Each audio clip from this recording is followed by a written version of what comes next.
घर में आज सुबह से ही बड़ी चीख पुकार मची हुई थी। न जाने आज घर में कौन सा हंगामा हो गया था।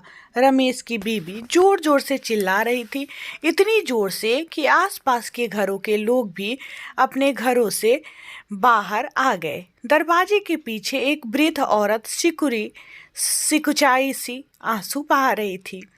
मुंह से यूं तो एक शब्द नहीं निकल रहा था, लेकिन बहू के ताने सुनकर आंखें रो पड़ी थी।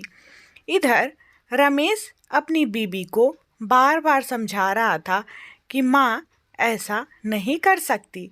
दरअसल टेबल पर रखी बहुरानी की कीमती अंगूठी कहीं गुम हो गई थी। पत्नी जोर जोर से चिल्ला रही थी कि ये बुढ़िया वहीं बैठी थी, इसी ने मेरी अंगूठी चुराई है।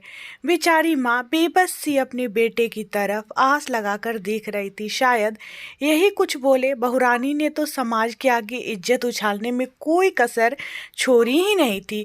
हद तो तब हो गई जब पत्नी ने गुस्से में माँ का हाथ पकड़कर दरवाजे से अंदर खींचा। रमेश का आपा भी जवाब दे गया और उसने पत्नी के गाल पर एक जोरदार तमाचा मारा। अभी 2 महीने पहले ही शादी हुई थी। पत्नी को तमाचा सहन नहीं हुआ।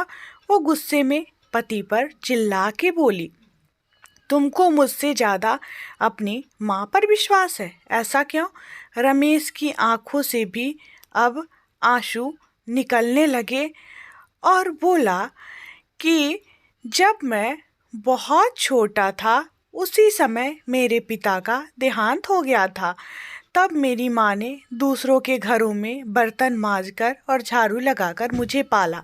मुझे याद है कि माँ बड़ी मुश्किल से एक वक्त के खाने का इंतजाम कर पाती थी, और वो खाना भी वो मेरी थाली में परोस देती थी और खुद एक खाली डब्बे को ढककर मुझसे झूठ बोला करती थी कि तू खा ले, मेरी रोटियां इस डब्बे में है, जबकि वो डब्बा हमेशा खाली होता था।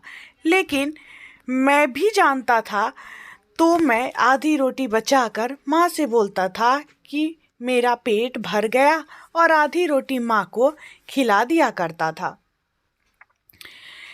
आज मैं 2 रोटी कमाने लायक हो गया, अपनी माँ के उस बलिदान को भूल जाऊं? कैसे भूल जाऊं कि माँ ने मेरे लिए न जाने अपनी कितनी ही अच्छाई इच्छाओं का गला घोट दिया।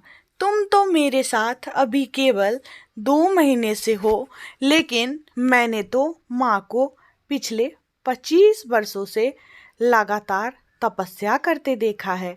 आज उम्र के इस पड़ाव पर आकर क्या मेरी माँ को एक अंगूठी का लालच? अगर अपनी माँ पर शक किया तो भगवान मुझे नरक में भी जगह नहीं देंगे। दोस्तों, माँ बाप तो भगवान का रूप होते हैं।